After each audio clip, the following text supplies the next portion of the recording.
Welcome to Bishop Academy online classes.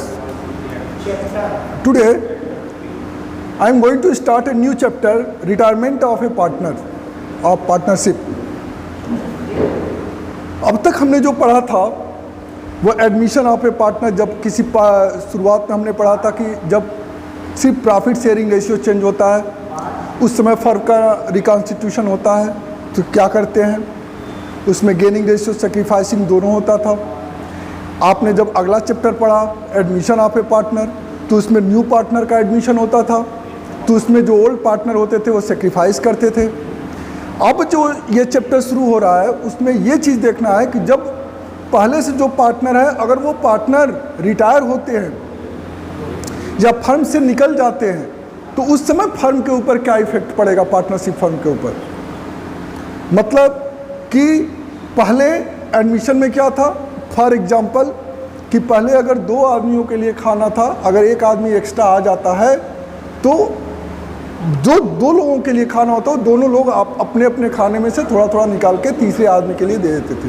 वैसे ही दो ही partner अगर किसी पार्टनरशिप फर्म में होते हैं, न्यू पार्टनर का एडमिशन होता है तो अपने प्रॉफिट में से उसको शेयर देते हैं, जिससे उनका प्रॉफिट क्या होता है, कम हो जाता है। मतलब अपने प्रॉफिट का वो सेक्रीफाइस करते हैं न्यू पार्टनर के लिए, इसलिए आप उसमें सेक्रीफाइसिंग रेशियो निकालते थे।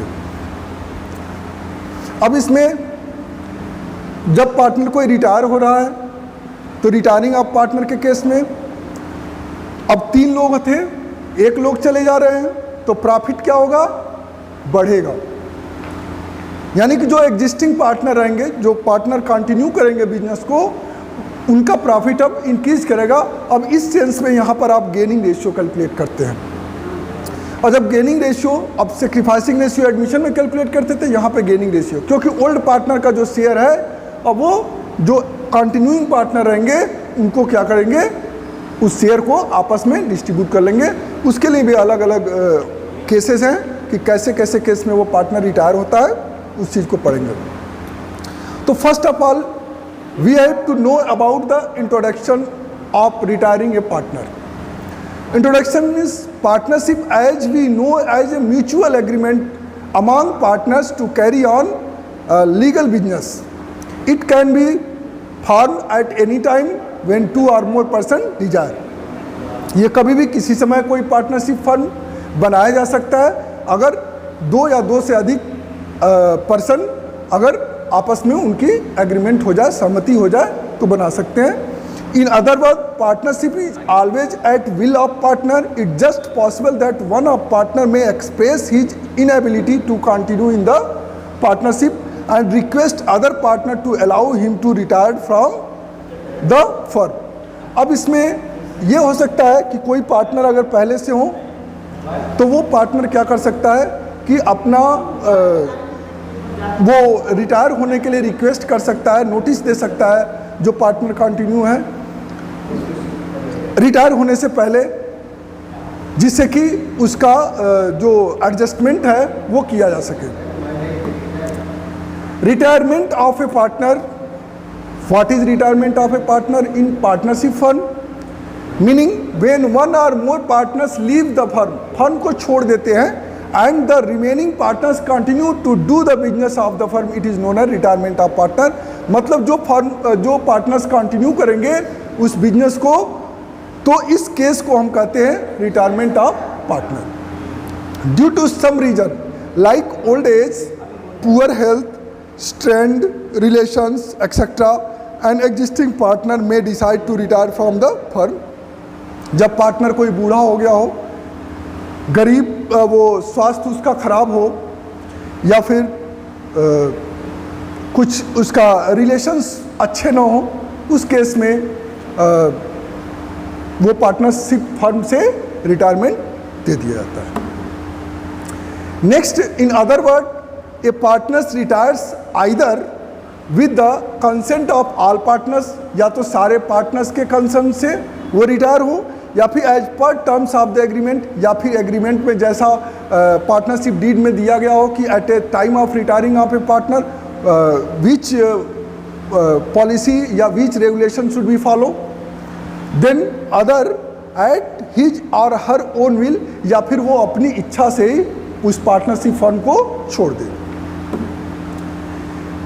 इन other word, retirement of a partner, due to retirement the existing partnership comes to an end and the remaining partners from a new agreement and the partnership firms is reconstituted with the new terms and conditions at the time of retirement of the the conditions at the time of retirement the retiring partner's claim is settled।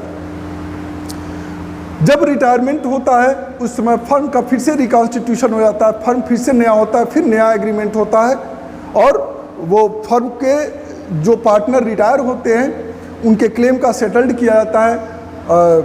मतलब कि उसका capital है तो उसको payment किया जाता है, उसका कुछ इंटरेस्ट है तो पेमेंट किया जाता है, उसका कुछ गुडविल है तो पेमेंट किया जाता है। ऐसे अदर सी चीज़ें जो भी सिस्टम में है उसको जो दिया जाता था उसके डेट ऑफ रिटायरमेंट तक का उसको दिया जाएगा। In other words, retirement of a partner, the term and condition of retirement of a partner are normally provided in the partnership deed। जो भी रिटायरमेंट का कंडीशन है वो पार्टनरशिप डीड में प्रोवाइड किया जाता है। If not they are agreed upon by the partners at the time of retirement. अगर ये पार्टनरशिप डीड में ऐसा कुछ सिस्टम नहीं दिया है, ऐसा कुछ रूल रेगुलेशन नहीं बना है, तो eight the time of retirement जो भी उस समय एग्रीमेंट हो जाता है, जिस पॉइंट पर एग्री होते हैं उस पॉइंट पर रिटायरमेंट हो जाता है। इसमें जैसे आपने एडमिशन ऑफ पार्टनर में भी कुछ एडजस्टमेंट देखे थे, वैसे इस रिटायरमेंट ऑफ पार्टनर में भी कुछ एडजस्टमेंट होते हैं। उसमें भी आप इसमें change in profit sharing ratio में गेनिंग और सेक्रीफाइस निकालते थे। एडमिशन ऑफ पार्टनर में आप सेक्रीफाइसिंग रेशियो निकालते थे, न्यू प्रॉफिट शेयरिंग रेशियो निकालते थे। ऐसे ही यहाँ पर भी आप जो फर्स्ट एडजस्टमेंट होगा वो होगा कैलकुलेशन ऑफ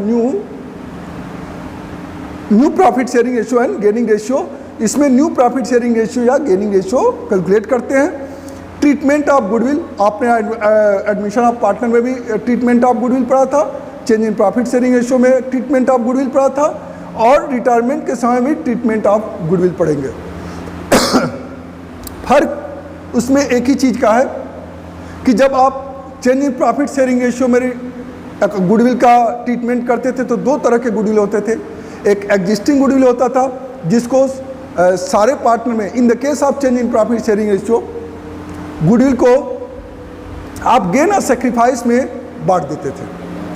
जब आप एडमिशन ऑफ पार्टनर पढ़ना शुरू किए उसमें क्या किया आपने, जो एग्जिस्टिंग गुडविल होता था वो सारे ओल्ड पार्टनर्स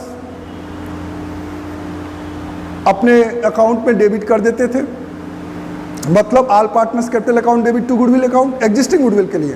और वहीं जो new partner premium goodwill premium लेके आता था उसको वो ओल्ड पार्टनर जो सेक्रीफाइस करते थे, या सभी अगर सेक्रीफाइस करते हो या कोई एक सेक्रीफाइस करता है तो वो जो गुडविल है वो सेक्रीफाइसिंग पार्टनर्स में डिस्ट्रीब्यूट हो जाता था। तो ये काम आप ट्रीटमेंट ऑफ गुडविल का करते हैं। लेकिन यहाँ पर जब ट्रीटमेंट ऑफ गुडविल करेंगे तो इसमें जो पार्टनर रिटायर हो रहा है गुडविल में उसका शेयर निकालेंगे और उस शेयर को जो गेनिंग रेशियो है उसमें आप डिस्ट्रीब्यूट कर देंगे। और गेनिंग रेशियो में जब गेन करेगा पार्टनर तो गेन जो करता है वो डेबिट होता है और जो सेक्रीफाइस करता है वो क्रेडिट होता है। यानी कि इसमें जो एंट्री होगी ट्रीटमेंट ऑफ गुडविल की वो एंट्री होगी gaining partners capital account debit to retiring partners capital account. इस तरह से चाहे दोनों सारे पार्टनर गेन कर रहे हो तो सारे पार्टनर डेबिट होंगे, अगर एक पार्टनर कोई गेन कर रहा है तो एक पार्टनर डेबिट होगा to retiring partners. Next, revaluation of asset and liabilities. आप revaluation account change in profit sharing ratio में बनाए हैं, एडमिशन में भी बनाए हैं और रिटायरमेंट में भी प्रोसीजर वही है change in profit sharing ratio का। फर्क इसमें इतना ही है कि इसमें जब आप रिवैल्यूएशन अकाउंट बनाएंगे तो इसमें जो पार्टनर रिटायर हो रहा है उसको भी रिवैल्यूएशन का प्रॉफिट शेयर करेंगे। क्लियर? नेक्स्ट है treatment of accumulated and undivided profit. और ये एक्यूमुलेटेड प्रॉफिट है या रिजर्व है या अनडिवाइडेड प्रॉफिट है तो उसको आप सारे पार्टनर में डिस्ट्रीब्यूट करेंगे इंक्लूडिंग रिटायरिंग पार्टनर्स। तो उसमें सारे लोगों में डिस्ट्रीब्यूट करेंगे, अगर लॉस है तो डेबिट होगा और प्रॉफिट है तो क्रेडिट होगा। सारे रिजर्व का एडजस्टमेंट एज इट एज जैसा आप करते रहे हैं वैसे ही करेंगे। Methods of payment of retiring partner. अब रिटायरिंग पार्टनर्स का जो मेथड है पेमेंट करने का, मतलब कि उसको या तो कैश तुरंत पेड किया जाए जब पार्टनर्स कैपिटल बना रहे हैं तो, दूसरी चीज़ अगर तुरंत कैश ना पेड किया जा रहा है तो उसको लोन में ट्रांसफ़र किया जाए, लोन में दिया जाए, उसको इंस्टॉलमेंट में पे किया जाए, या फिर कोई उसको बिल्स ऑफ एक्सचेंज दे दिया जाए, बिल्स पेबल दे दिया जाए। दूसरी चीज़ कि या तो फिर कुछ पार्शियली कैश पेमेंट किया जाए और पार्शियली बिल्स पेबल दिया जाए, या पार्शियली कैश पेमेंट किया जाए, पार्शियली लोन में ट्रांसफ़र किया जाए। इस तरह के केसेस इसमें मेथड ऑफ पेमेंट में आपके रिटायरिंग पार्टनर्स में आ सकते हैं। एडजस्टमेंट ऑफ कैपिटल अकाउंट, तो इसमें भी कैपिटल अकाउंट का एडजस्टमेंट होता है। इसमें ज़्यादा एडजस्टमेंट नहीं है। इसमें जो पार्टनर रिटायर हो जाता है उसके बाद जब कैपिटल का एडजस्टमेंट करते हैं तो उसमें यह कहा जाता है कि जो कंटिन्यूइंग पार्टनर है वो कैपिटल को चेंज करना नहीं चाहते हैं। मतलब जो तीनों पार्टनर का टोटल कैपिटल था, जो एक रिटायर होने के बाद से जो जब कैपिटल कम हो जाएगा उसको जो तीन थे उतना ही कैपिटल रखना चाहते हैं, यानी कि उस केस में वो कैपिटल लेके आएंगे। दूसरी चीज़ कि वो जो न्यू प्रॉफिट शेयरिंग रेशियो हो रहा, जब आप कैलकुलेट कर रहे हैं तो उस टोटल कैपिटल को एक फिक्स कैपिटल कह दे कि इतना कैपिटल होना चाहिए, 2 लाख, 3 लाख, 4 लाख। अब उस 4 लाख जो कैपिटल फिक्स कर रहे हैं उस कैपिटल को आप न्यू प्रॉफिट शेयरिंग रेशियो में कंटिन्यूइंग पार्टनर में बांटेंगे, और अगर उसमें कोई किसी का ज़्यादा है तो वो विड्रॉ कर लेगा, किसी का कम है तो वो कैश लेके आएगा।